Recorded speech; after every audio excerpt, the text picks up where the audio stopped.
Kapan Injil diberitakan? Adalah kapten dengan jangkauan terluas. Semua bangsa dan suku di dunia dapat mendengarnya. Ini terjadi pada akhir zaman. Ini adalah masa ketika Injil berkembang pesat. Karena Tuhan Yesus Kristus berkata demikian.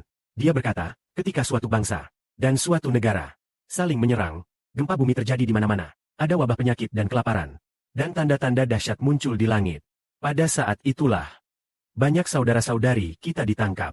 Sebelum semua ini terjadi, firman Tuhan berkata, manusia akan menangkap kalian demi namaku, menganiaya kalian, menyerahkan kalian ke rumah ibadat, memenjarakan kalian, bahkan membawa kalian menghadap gubernur dan raja. Namun hal itu justru menjadi kesempatan bagi kalian untuk bersaksi. Lalu, mengapa? Pada masa inilah kita memperoleh kesempatan untuk bersaksi bagi Tuhan Kristus Kerajaan Surga, yaitu untuk bersaksi bahwa perang, kekacauan, dan kelaparan yang terjadi sekarang, semuanya berasal dari Tuhan Kristus di surga, yang dikehendaki oleh Bapa Surgawi melalui Tuhan Kristus. Misalnya, dalam Wahyu ada 4 penunggang. Penunggang pertama muncul ketika Kristus membuka meterai. Ia menunggang kuda putih. Seorang penunggang menaiki kuda putih. Di kepalanya terdapat mahkota. Ia menerima sebuah busur. Lalu ia pergi berperang. Dan terus meraih kemenangan demi kemenangan. Penunggang ini tentu saja melambangkan Tuhan Kristus yang menunggang kuda putih. Kemudian terungkap bahwa dialah saudara Sibo. Lalu, apa yang dimaksud dengan ia pergi berperang? Yaitu menyerang langit, roh-roh jahat di surga, dan menyerang Allah-Allah bangsa-bangsa di seluruh dunia. Bukan begitu? 2 hari yang lalu, saudara Sibo menerima firman dari Roh Kudus Bapa. Imam mampu menghancurkan Allah palsu, menyerang roh jahat, dan melawan roh-roh jahat. Merekalah imam Allah.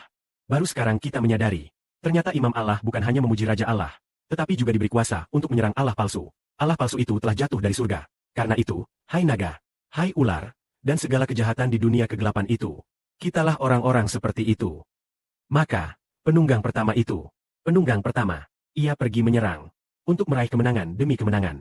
Ketika ia menyerang Allah-Allah bangsa-bangsa di seluruh dunia, Allah-Allah bangsa-bangsa itu menjadi lemah. Maka, secara alami, mereka tak lagi mampu menjaga kerajaannya. Mereka kehilangan kemampuan untuk melindungi kerajaannya. Tidak bisa mempertahankannya dalam jangka panjang. Malah membuat kerajaannya di bumi goyah. Lalu, penunggang kedua yang menaiki kuda merah itu adalah saudara Sibo. Saudara Sibo berada di sebelah kanan Tuhan. Ialah Kristus sendiri, dan menerima 2 jabatan. Penunggang kuda merah itu menerima sebilah pedang besar. Bukankah ia memiliki kuasa untuk memicu peperangan? Ia mampu membuat seluruh bangsa terlibat perang. Sebelum kedatangan Tuhan Kristus, seorang saudara yang disebut Musa memiliki kuasa untuk memicu peperangan di antara bangsa-bangsa dan menimbulkan kekacauan. Karena itu, pada akhir zaman, Injil justru berkembang pesat.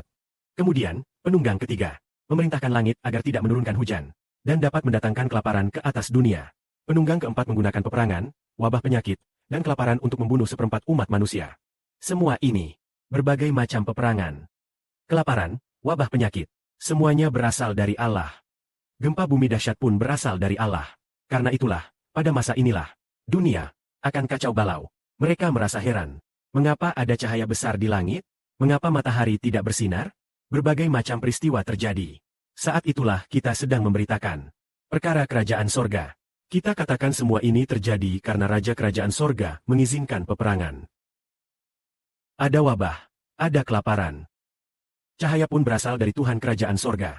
Peperangan yang meletus di bumi juga diizinkan oleh Tuhan Kerajaan Sorga. Dia membuat matahari menjadi gelap, dan bulan tidak bercahaya. Karena itu manusia harus percaya kepada Injil dan bertobat kepada Kerajaan Sorga. Pada masa itulah, kita mengalami masa terbaik untuk bertumbuh dalam Injil. Karena pada masa itu Tuhan akan memberi kita hikmat, memberi kita mulut, dan kepandaian untuk memberitakan Injil sepenuhnya. Pada masa itu seluruh bangsa dan suku bangsa bersatu pun tidak bisa mengalahkan kita. Namun di antara kita ada juga yang diserahkan oleh orang tua mereka sendiri, saudara-saudara, saudara sepupu, dan teman-teman, dan beberapa saudara seiman kita, bahkan dibunuh. Tetapi Tuhan berkata, kamu akan dibenci semua orang karena namaku. Namun rambut kepalamu pun tidak akan hilang satu helai pun. Kamu harus menetapkan hatimu, supaya memperoleh hidup yang kekal. Artinya, jika Bapa di sorga tidak mengizinkan, tidak sehelai rambut pun dari kita akan jatuh ke tanah. Jadi, hati yang bagaimana yang harus kita tetapkan? Bertekun sampai akhir. Hati yang penuh iman dan bertekun sampai akhir. Baiklah, mari kita bertekun sampai akhir. Makna bertekun sampai akhir adalah tetap tidak menyangkal nama Tuhan dalam penderitaan ini. Yang mengakui nama Tuhan sampai mati akan memperoleh hidup kekal.